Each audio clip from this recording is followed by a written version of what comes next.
Hello दोस्तों, welcome on my YouTube channel. कैसे हैं आप? उम्मीद करता हूँ अच्छे होंगे दोस्तों। चलिए स्टार्ट करते हैं आज की वीडियो। और आज की वीडियो में हम पढ़ने वाले हैं दोस्तों अजमेर के चौहान।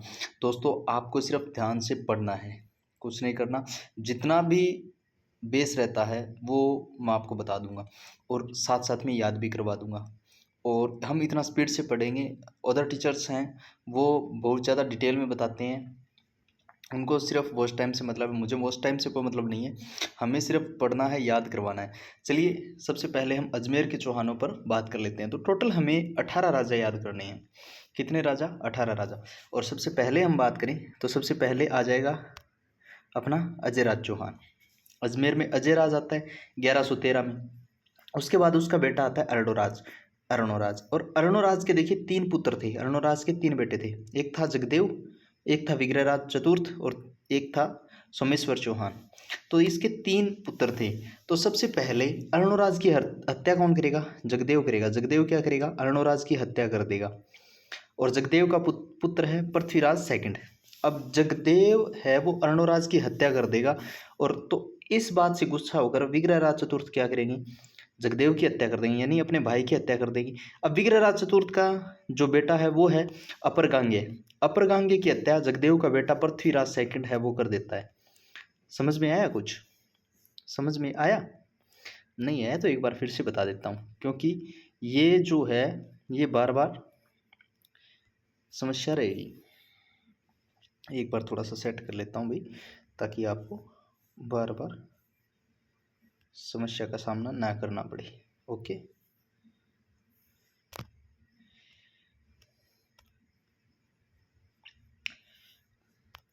तो सबसे पहले देखिए विग्रहराज चतुर्थ है वो जगदेव की हत्या कर देता है, क्योंकि जगदेव ने अपने पिता की हत्या अरणोराज की हत्या कर दी थी।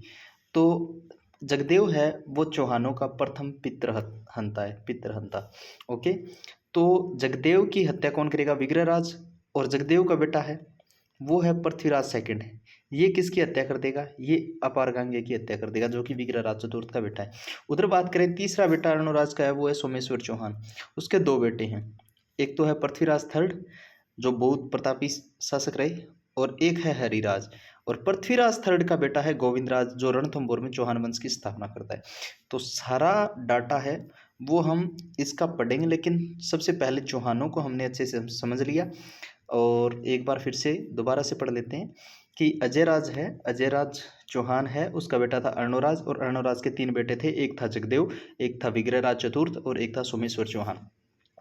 विग्रहराज चतुर्थ का बेटे का नाम था अपारगांगे, जिसकी हत्या पृथ्वीराज सेकंड यानी जगदेव का बेटा कर देता है। और जगदेव है वो प्रथम पितृहंता है जो अरणोराज की हत्या करता है। चौहानों का प्रथम पितृहंता जो अरणोराज की हत्या करता है। उधर बात करें सोमेश्वर चौहान की, तो सोमेश्वर चौहान है उसके 2 बेटे हैं, एक पृथ्वीराज थर्ड और दूसरा हरिराज। हरिराज मोस्ट इंपॉर्टेंट नहीं है, लेकिन प्रतापी शासक है पृथ्वीराज थर्ड, ये इंपॉर्टेंट है। इसका बेटा आता है गोविंदराज। पृथ्वीराज थर्ड का बेटा गोविंद आता है जो 1194 में रणथंभौर में चौहान वंश की स्थापना करता है। चलिए स्टार्ट करते हैं। अब आगे हम पढ़ना स्टार्ट करते हैं अपना अजमेर के चौहान। ओके।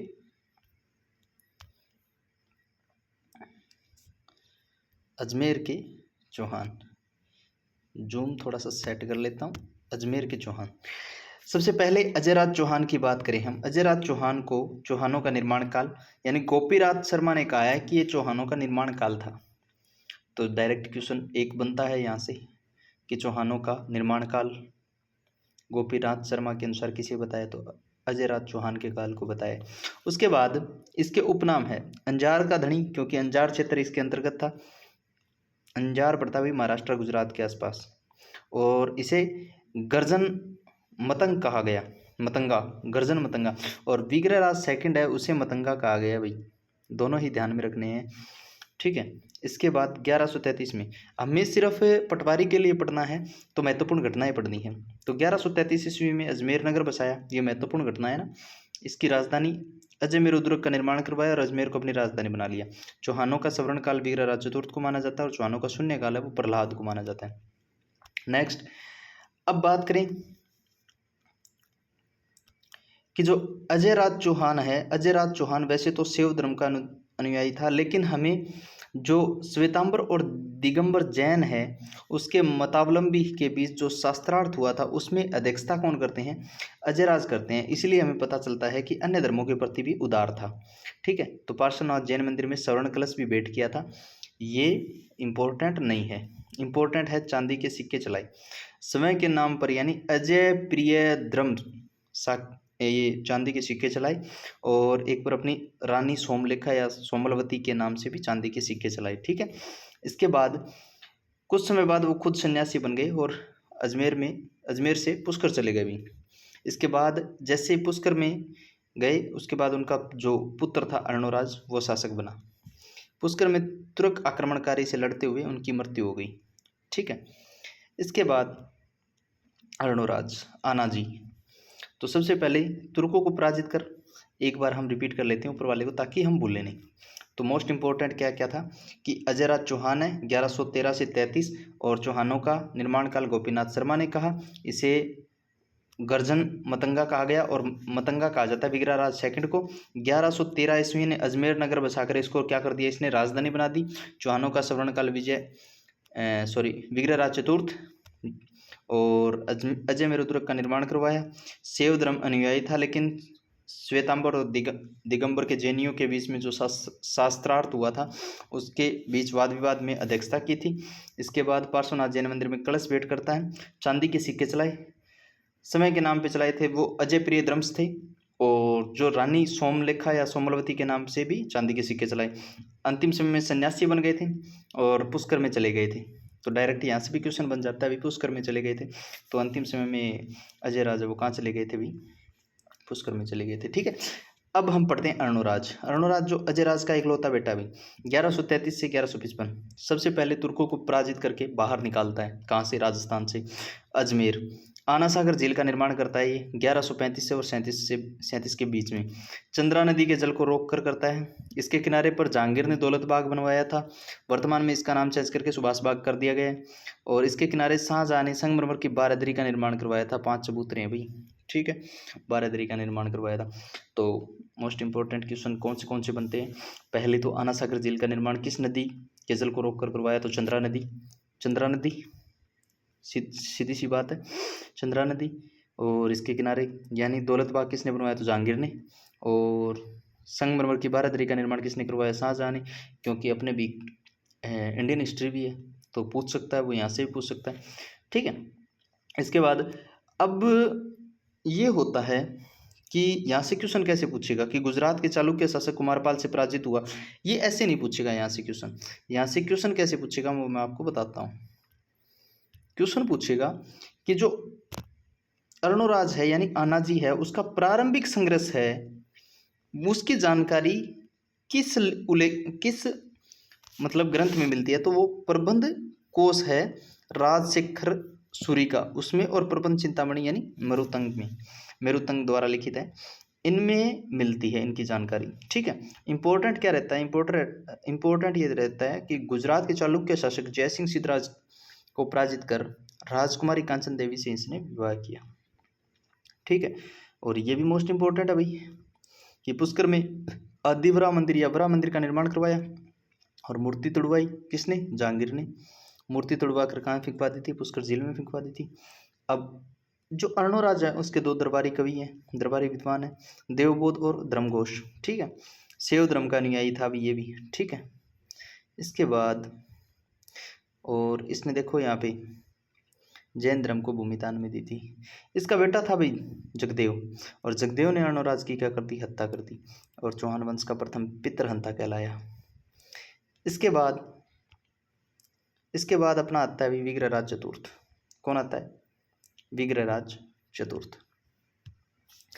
विग्रहराज चतुर्थ की 2 उपाधियां थी, एक तो थी कवि बांधव और दूसरी थी कटिबंधु। कवि बांधव की उपाधि की जानकारी हमें पृथ्वीराज विजय यानी जयानक भट्ट द्वारा लिखित है, जो पृथ्वीराज विजय उसमें मिलती है। बिसलदेव चौहान भी, इसको बिसलदेव भी कहा जाता था विग्रहराज चतुर्थ को। इसका एक नाटक है भी हेरी केली।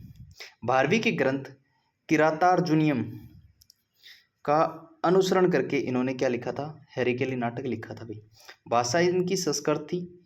भाषा क्या थी दोस्तों, संस्कृत भाषा में लिखा गया ग्रंथ है। लेखन अंकित, अब देखिए संस्कृत, अब देखो दो जगह इनका लेखन मिलता है। पहला तो संस्कृत पाठशाला, संस्कृत पाठशाला जिसे ढाई दिन का चौपड़ा, वर्तमान में ढाई दिन का चौपड़ा अजमेर में है। यह ढाई दिन का चौपड़ा ऐबक द्वारा, कुतुबुद्दीन ऐबक द्वारा बनाया गया था। और दूसरा इसका उल्लेख मिलता है राजा राम मोहन राय का स्मारक है ब्रिस्टल इंग्लैंड में, वहाँ पर मिलता है। ठीक है, इंपॉर्टेंट है। किलहॉर्न का कथन है कि बिसलदेव साहित्यिक क्षेत्र में ऐसा अग्रणी शासक था जो कालिदास और भवभूति से प्रतिस्पर्धा कर सकता था।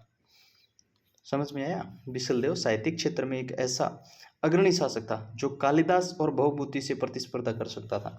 मतलब कालिदास और भवभूति जितना साहित्यिक ज्ञान था उसके पास। ठीक है, इसके बाद नेक्स्ट इसके दरबारी विद्वान की बात करें तो सबसे पहले आता है सोमदेव। सोमदेव ने ललित विग्रह राज लिखा।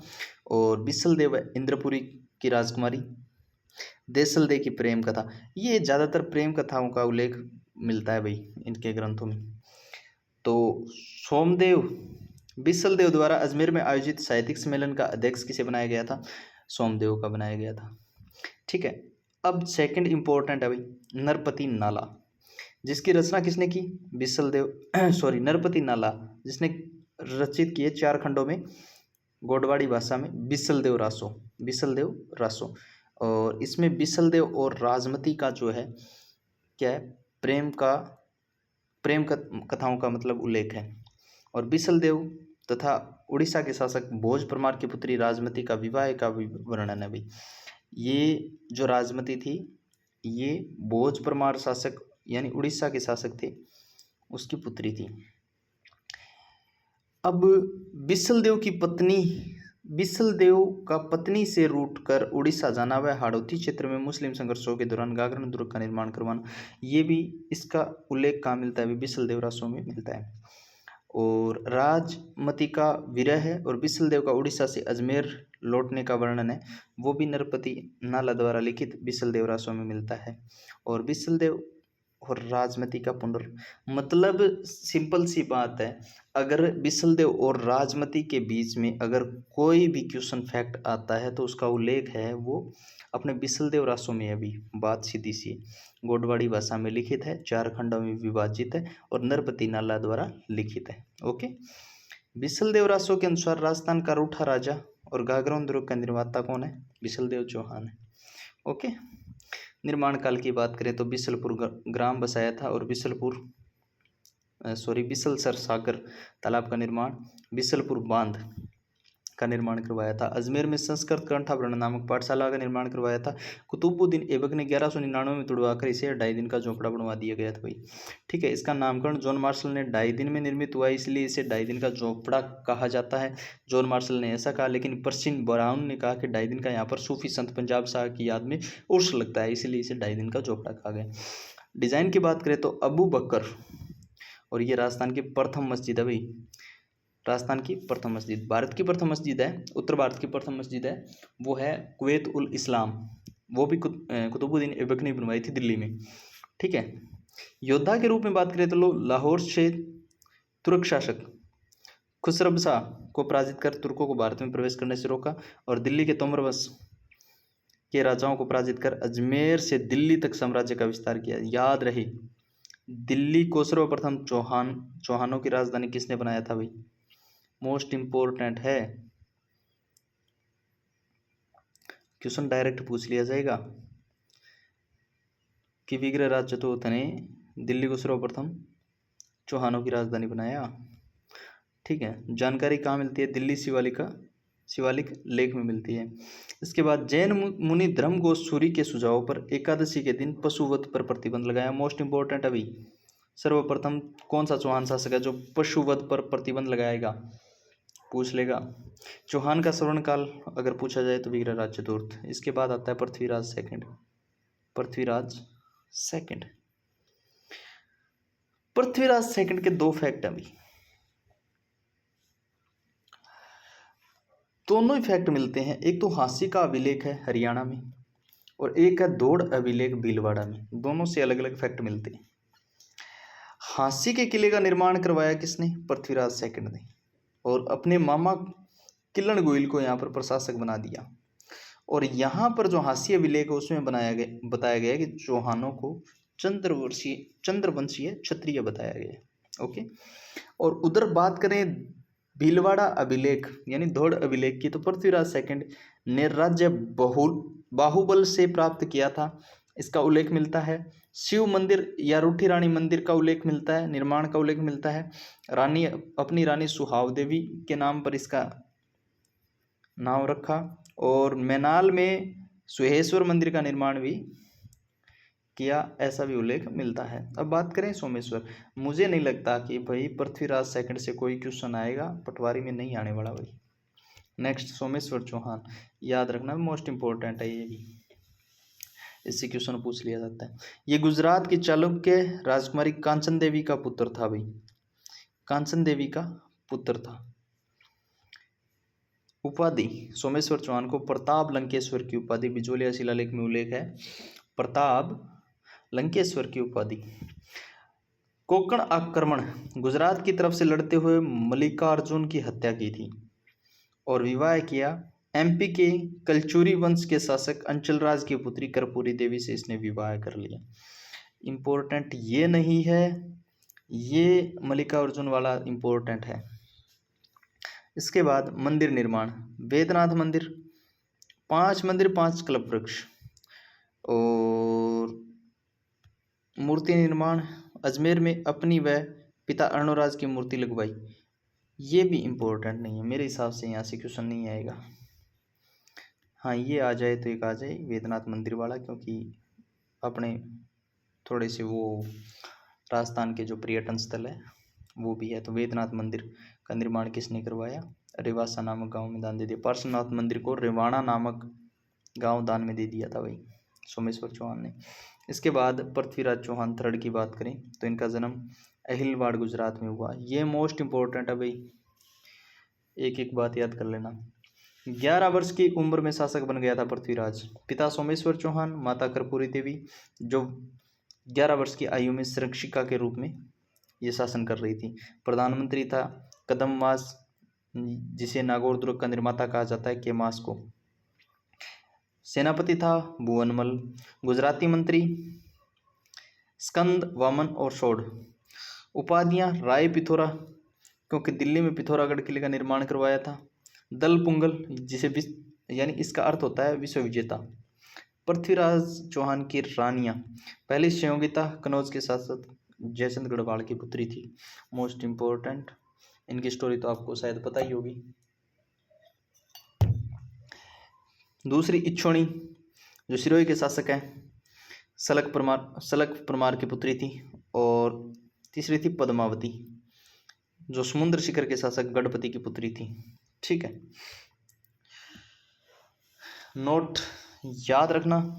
पद्मिनी या पद्मावती पूछ ले तो मेवाड़ के रावल रतन सिंह की भी पत्नी है भाई। और पद्मावती अजमेर के पृथ्वीराज थर्ड की पत्नी है। ठीक है, और ग्रंथ पद्मावत है, उसके रचयिता मलिक मोहम्मद जायसी है। तीनों बातें याद रखना। पृथ्वीराज की नीति थी दिग्विजय की नीति, दिग्विजय की नीति। 1178 में ये गुड़गांव पर अधिकार करते हैं। 1182 में बंडारक जाति का दमन करते हैं। 1182 महोबा का भी युद्ध होता है, महोबा का युद्ध। और अगर आपने पहले पढ़ा नहीं है कोई भी फैक्ट, यानी चौहान वंश पढ़े ही नहीं है, तो आप रिवीजन नहीं कर सकते भाई। यहाँ पे मैं पहले ही बता देता हूँ आपको। और 1184 से 87 के बीच चौहान व चालुक्य के बीच संघर्ष रहा, और चौहान और गढ़वालों के बीच में 1185-87 के बीच में संघर्ष रहा। इसके बाद पढ़ लेते हैं हमने दिग्विजय। अड़ोसी पड़ोसी को पराजय कर स्वयं के अधीन कर लेना दिग्विजय की नीति कहलाती है भाई। ठीक है, 1178 में गुड़गांव पर अधिकार करने पृथ्वीराज तृतीय ने अपने चचेरे भाई नागार्जुन को पराजित कर गुड़गांव पर पुनः अधिकार कर लिया था। यानी दिग्विजय की सबसे पहले इसने क्या किया, अपने चचेरे भाई को पराजित कर और अधिकार कर लिया, किस पर? गुड़गांव पर। 1182 में बंडानक जाति का दमन, यानी सतलज नदी क्षेत्र के आसपास जो बंडानक जाति है उसका दमन किया। इसके बाद 1182 महोबा का युद्ध हुआ, जिसे तुमुल का युद्ध कहा जाता है। राजस्थान का एकमात्र ऐसा युद्ध है जो रात्रि में हुआ था भाई। मोस्ट इंपॉर्टेंट है, डायरेक्ट पूछ लेगा राजस्थान का एकमात्र रात्रिकालीन युद्ध कौन सा है। एक तरफ तो है पृथ्वीराज चौहान थर्ड और दूसरी तरफ है परमर्दी देव चंदेल, इसके सेनापति थे आला और उदल, और आला और उदल को इसने रण में मार दिया था भाई, ठीक है। और पृथ्वीराज थर्ड जीत गया था, और पृथ्वीराज थर्ड ने पुंजन राय को क्या किया था भाई, यहाँ का प्रशासक नियुक्त कर दिया था। युद्ध की जानकारी किस ग्रंथ से मिलती है, प्रमाल रासो से मिलती है, जिसके रचयिता कौन है, जगनिक। प्रमर्दिदेव चंदेल का दरबारी विद्वान था। महोबा क्षेत्र के आसपास आला व उदल वीर की वीरता में आला गीत गाए जाते हैं, ठीक है। आला गीतों का सर्वप्रथम संकलन 1865 में चार्ल्स इलियट द्वारा किया गया था भाई। यह भी मोस्ट इंपॉर्टेंट है, पूछ लेगा भाई, ठीक है। आपको सिर्फ रिवीजन के लिए ये वीडियो डाली गई है भाई, सिर्फ रिवीजन के लिए, पटवारी वालों के लिए, ठीक है। 1184 में चौहान चालुक्य संघर्ष होता है। एक तरफ पृथ्वीराज थर्ड था, भीमदेव सेकंड था, और संघर्ष का कारण था कि नागौर का उत्तराधिकार और इच्छिनी का विवाह को लेकर, ठीक है। फिर होता है 1184 में नागौर का युद्ध पृथ्वीराज थर्ड और भीमदेव सेकंड के बीच। इसका सेनापति था जगदेव प्रतियार, और यहाँ पर भी पृथ्वीराज थर्ड है वो जीत जाता है, ठीक है। 1187 में जगदेव प्रतियार के प्रयासों से चौहान व चालुक्य के बीच में संधि हो गई थी। अब बात कर लेते हैं पृथ्वीराज चौहान तृतीय। 1185 से वही चल रहा है भाई। 1185-87 चौहान गढ़वाल संघर्ष, पृथ्वीराज थर्ड और उधर जयचंद गढ़वाल। गढ़वालों का मूल क्षेत्र है वो कन्नौज था भाई, और मेरे हिसाब से जो प्रतिहारों का जो मूल क्षेत्र है वो मैंने पढ़ा है कई जगह, वो भी कन्नौज ही बताया जाता है। संघर्ष का कारण क्या था, पृथ्वीराज रासो के अनुसार पृथ्वीराज थर्ड द्वारा जयचंद गढ़वाल की पुत्री शिवंगिता का अपहरण कर लेना। पृथ्वीराज रासो में तो ये बात लिखी है। दूसरा बात था दिल्ली का उत्तराधिकारी, और तीसरा था कि जयचंद गढ़वाल ने पृथ्वीराज थर्ड के खिलाफ प्रमर्दिदेव चंदेल की सहायता की थी, इसलिए इनके बीच में क्या हुआ, युद्ध हुआ या संघर्ष हुआ। शिवंगिता की क्या कहानी है, शिवंगिता, गौरीशंकर हीरानंद ओझा और RS त्रिपाठी सरासर गलत बताते हैं शिवंगिता वाले लव मैटर को।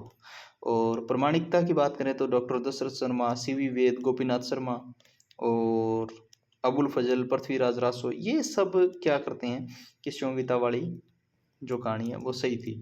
इसके बाद मोहम्मद गौरी की बात कर लेते हैं थोड़ी सी, क्योंकि इसी समय मोहम्मद गौरी भारत में प्रवेश करना चाहता था, तो भारत में मुस्लिम साम्राज्य की स्थापना करना चाहता था। अफगान से आया था भाई। भारत पर प्रथम आक्रमण 1175 में करता है, मुल्तान पर करता है और जीत जाता है, और भारत में प्रथम विजय हासिल करता है। भारत में दूसरा आक्रमण 1178 को गुजरात के शासक मूलराज सेकंड पर करता है, और उस समय मूलराज सेकंड थे, उनकी आयु अल्पायु में थे, तो उनकी संरक्षिका उनकी माँ थी नायिका, उस समय करता है। लेकिन वहाँ पर भारत में प्रथम पराजय होती है इसकी गौरी की, ये हार जाता है। ये इसे जो गुजरात वाला युद्ध है उसे अबू या अहिलवाड़ा का युद्ध भी कहा जाता है। 1186 में पंजाब पर अधिकार कर लिया। 1189 में चौहान अधिकृत क्षेत्र तवर हिंद या बठिंडा पर अधिकार कर लिया। और फिर होता है 1192 में 1191 में तराइन की फर्स्ट बैटल करनाल हरियाणा में। एक तरफ अपने पृथ्वीराज चौहान तृतीय और एक तरफ मोहम्मद गौरी, और सेनापति गोविंदराज तोमर ने मोहम्मद गौरी को क्या कर दिया था, घायल कर दिया था, और वहाँ पर अपना पृथ्वीराज थर्ड वो जीत गया। अब तराइन का सेकंड युद्ध कहाँ होता है, करनाल हरियाणा में। एक तरफ तो पृथ्वीराज जी है, दूसरी तरफ मोहम्मद गौरी, और मोहम्मद गौरी इस समय जीत जाता है। पृथ्वीराज के घोड़े का नाम है नाट्यरंभा, क्योंकि यहाँ पर इन्हें डांस करने वाला या नाचने वाला घोड़ा दे दिया था भाई। सेनापति खांडेराव, जिसकी मृत्यु हो गई थी युद्ध भूमि में, और पृथ्वीराज थर्ड है, बंदी बनाया गया, गजनी ले जाया गया, अंधा किया गया। मोहम्मद गौरी द्वारा संदेश पत्र देकर जाने वाला जो दूत था वो क़ियाम उल मुल्क था, ठीक है, ओके।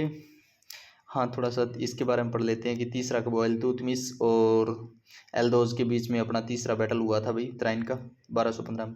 अब पृथ्वीराज थर्ड व मोहम्मद गौरी के बीच लड़े गए कुल युद्ध की बात कर लेते हैं कि पृथ्वीराज रासो में बताया जाता है कि मोहम्मद गौरी और पृथ्वीराज के बीच में 21 युद्ध हुए। हमीर महाकाव्य 7 बताता है, वहीं प्रबंध चिंतामणि 23 बताता है, और पृथ्वीराज प्रबंध 8 बताता है। पृथ्वीराज रासो चंद्रबरदाई, ये पृथ्वीराज रासो में बताया जाता है कि चंद्रबरदाई गजनी गया, और वहाँ पर उसने वो 4 बांस 24 गज अष्टुंगल प्रमाण ताऊ पर सुल्तान मत चुके चौहान वाला दोहा कहकर शब्द वेदी बाण से मोहम्मद गौरी की हत्या कर दी गई। तबकात ए नासिर में कहा है कि मिनाजुद्दीन सिराज है सिरसा इसमें वो सिरसा में इस पर युद्ध करते हैं मोहम्मद गोरी। ताजुल मासिर हसन निजामी अजमेर में बताया गया भाई, ठीक है। और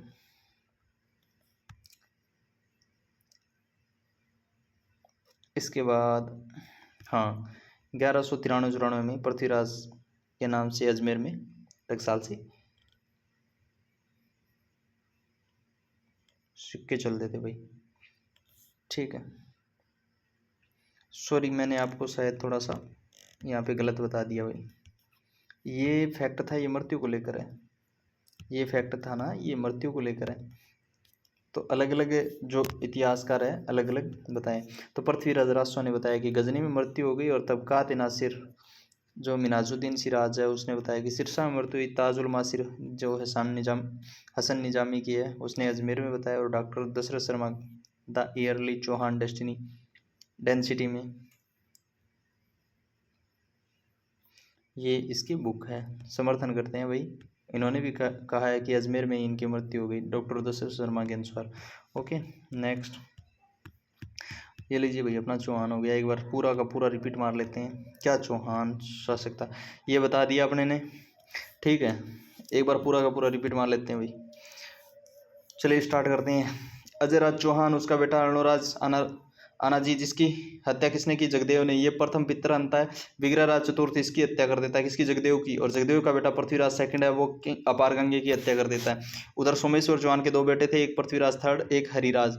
ये इंपॉर्टेंट नहीं है। पृथ्वीराज थर्ड का बेटा था गोविंदराज, जो रणथंभौर में चौहान वंश की स्थापना करता है। अजयराज की बात करें, चौहानों का निर्माण काल गोपीनाथ शर्मा ने कहा। अजमेर नगर 1113 में बसाता है, राजधानी बनाता है। और चौहानों का स्वर्ण काल विग्रहराज चतुर्थ है, और शून्य काल है वो प्रहलाद, ठीक है। इसके बाद शैव धर्म का अनुयायी था, लेकिन जैनियों के बीच में जो विवाद हुआ था उसकी मध्य अध्यक्षता करता है। और पार्श्वनाथ जैन मंदिर में स्वर्ण कलश भेंट करता है। चांदी के सिक्के चलाए, समय के नाम से सिक्के चलाए वो अजयप्रिय धर्म थे। और रानी सोमलेखा के नाम से चलाए थे वो चांदी के सिक्के, सोमलवती के नाम से भी चलाए थे। अंतिम समय में क्या बन गए थे? सन्यासी बन गए थे, और पुष्कर में गए थे। और पुष्कर में तुर्क आक्रमणकारियों से लड़ते हुए क्या वो वीरगति को प्राप्त हो गए थे। अब उनका बेटा है अर्णोराज। अर्णोराज क्या करता है? शासक बनता है। अर्णोराज शासक बनता है तो तुर्कों को सबसे पहले राजस्थान से बाहर निकालता है, और आनासागर झील का निर्माण चंद्रा नदी के पानी को रोककर करवाता है। वहीं किनारे पर जहांगीर ने दौलत बाग बनवाया था, और किनारे पर शाहजहां ने संगमरमर की बारादरी बनवाई थी। इसके बाद प्रारंभिक संघर्ष रहता है वो कुमारपाल के साथ रहता है, और इसका उल्लेख कहाँ पर मिलता है? राजशेखर सूरी के प्रबंध कोश और प्रबंध चित्तामणि मेरुतंग में मिलता है। इसके बाद नेक्स्ट, पुष्कर में आदिवरा या वरा मंदिर का निर्माण करवाता है। एक वरा मंदिर का चित्तौड़गढ़ में भी क्या है? मंदिर है भाई। चित्तौड़गढ़ दुर्ग में भी वरा मंदिर है। और इस वरा मंदिर की जो मूर्ति है वो जहांगीर ने तुड़वाकर पुष्कर झील में फिंकवा दी थी। इसके बाद ये भी शैव धर्म का अनुयायी था। इसका पुत्र था जगदेव। जगदेव ने अर्णोराज की हत्या कर दी, और चौहान वंश का प्रथम पितरंता कहलाया। इसके बाद नेक्स्ट है वो है विग्रहराज चतुर्थ। कवि बांधव या कटिबंधु की उपाधि थी। हेरिकेली नाटक के रचयिता है, और संस्कृत भाषा में लिखा गया है। संस्कृत कंठाभरण पाठशाला थी, उसको तोड़कर कुतुबुद्दीन ऐबक ने 2.5 दिन का झोपड़ा बनवा दिया था। इसका उल्लेख है वो दो जगह मिलता है। एक तो 2.5 दिन के झोपड़े पर, दूसरा राजा राम मोहन राय का स्मारक है ब्रिस्टल इंग्लैंड में, वहाँ पे मिलता है। किलहौरन का कथन है कि बिसलदेव साहित्यिक क्षेत्र में ऐसा अग्रणी शासक था जो कालिदास और भवभूति से प्रतिस्पर्धा कर सकता था। दरबारी कवि की बात करें तो सोमदेव ने ललित विग्रहराज लिखी, और नरपति नाला ने बिसलदेव रासो लिखी। और बिसलदेव रासो में बिसलदेव यानी पृथ्वीराज थर्ड व राजमती की जो प्रेम कहानी है उनका उल्लेख है, ठीक है। इसके बाद बिसलदेव रासो के अनुसार राजस्थान का रूठा राजा व गागरोन दुर्ग का निर्माता किसे माना गया है? विग्रहराज चतुर्थ को माना गया है। निर्माण काल, इन्होंने बिसलसर तालाब का निर्माण करवाया, बिसलपुर बांध का निर्माण करवाया, ठीक है। अजमेर में संस्कृत कंठाभरण पाठशाला बनवाई, तुड़वाकर कुतुबुद्दीन ऐबक ने 1199 में 2.5 दिन का झोपड़ा बनवा दिया था। राजस्थान की प्रथम मस्जिद थी। और उत्तर भारत की प्रथम मस्जिद कौन सी है भाई? ये आपको थोड़ी देर पहले बताया था, कमेंट कर देना कौन सी है। जॉन मार्शल कहता है कि 2.5 दिन में निर्मित हुआ, इसलिए इसे 2.5 दिन का झोपड़ा कहा जाता है। लेकिन पर्सी ब्राउन कहता है कि 2.5 दिन का उर्स है वो सूफी संत पंजाब साहिब की याद में 2.5 दिन का उर्स लगता है, इसीलिए इसे 2.5 दिन का झोपड़ा कहा जाता है। राजस्थान की प्रथम मस्जिद डिजाइन अबू बकर ने बनाया था भाई, ठीक है। इसके बाद दिल्ली के तोमर राजाओं को पराजित कर अजमेर से दिल्ली तक साम्राज्य का विस्तार किया, इसलिए कहा जाता है कि दिल्ली पर अधिकार करने वाला प्रथम चौहान शासक कौन था? विग्रहराज चतुर्थ चौहानों का स्वर्णिम काल, विग्रहराज चतुर्थ। पृथ्वीराज सेकंड की बात करें तो हास्य अभिलेख में मिलता है, हास्य अभिलेख में चौहानों को चंद्रवंशीय क्षत्रिय बताया है। वहीं पृथ्वीराज सेकंड है। धौड़ अभिलेख भीलवाड़ा में उल्लेख मिलता है कि सुहेश्वर मंदिर का निर्माण मैनाल में करवाया। सोमेश्वर चौहान गुजरात के चालुक्य राजकुमार कंचन देवी का पुत्र था। प्रताप लंकेश्वर की उपाधि थी, बिजोलिया शिलालेख में मिलती है। इंपॉर्टेंट कुछ नहीं है, बैजनाथ मंदिर का निर्माण करवाता है। इसके बाद पृथ्वीराज थर्ड जन्म अहिलवाड़ गुजरात में हुआ, 11 वर्ष की आयु में था और कर्पूरी देवी इसकी संरक्षिका थी। इसका प्रधानमंत्री था वो केमास यानी कदमवास था। नागौर दुर्ग का निर्माता सेनापति भुवनमल था और गुजराती मंत्री था वो था सकंद वामन और शोड़। दो उपाधियां थी, राय पिथौरा और दलपुंगल। दलपुंगल का मतलब होता है विश्व विजेता और राय पिथौरा जो पिथौरागढ़ दुर्ग का निर्माण करवाया इसलिए राय पिथौरा की उपाधि दी। हाँ, 3 रानियां थी भी, कौन सी रानियां? स्योंगिता, इच्छिनी और पद्मिनी। ठीक है, स्योंगिता, इच्छिनी और पद्मिनी। और इसके बाद दिग्विजय की नीति अपनाता था। ठीक है, और ये हो गया 1178 में गुड़गांव पर अधिकार करता है। अपने चचेरे भाई नागार्जुन को पराजित करके 1182 में बंडानकों का दमन करता है। सतलज नदी के किनारे बंडानक जाति का जो क्षेत्र था। इसके बाद 1182 में मोहबा यातुंगल का युद्ध करता है। राजस्थान का एकमात्र ऐसा युद्ध जो रात्रिकालीन युद्ध लड़ा गया।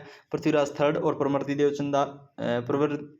चंदेल के बीच में। अलाउद्दीन इसके सेनापति थे जो युद्ध भूमि में वीरगति को प्राप्त हो जाते हैं। और इसके बाद चौहान, चालुक्य, भीमदेव यानी संघर्ष का कारण था नागौर का उत्तराधिकारी। और फिर पृथ्वीराज 1185-87 चौहान व गढ़वालों के बीच में संघर्ष रहता है और पृथ्वीराज थर्ड व जयचंद गढ़वाल के बीच में। और गढ़वालों का मूल क्षेत्र अब कन्नौज माना जाता है। पृथ्वीराज रासो के अनुसार पृथ्वीराज चौहान द्वारा जयचंद गढ़वाल की पुत्री संयोगिता का अपहरण कर लिया जाता है, इसलिए संघर्ष होता है। और कई दिल्ली का उत्तराधिकारी को लेकर संघर्ष का कारण मानते हैं। और जयचंद गढ़वाल ने पृथ्वीराज थर्ड के खिलाफ प्रमर्दिदेव चंदेल की सहायता की थी, इसलिए संघर्ष का कारण मानते हैं। ठीक है, संयोगिता की कहानी गौरीशंकर हीरानंद ओझा और आर.एस. त्रिपाठी ये गलत मानते हैं लेकिन बाकी सभी सही मानते हैं।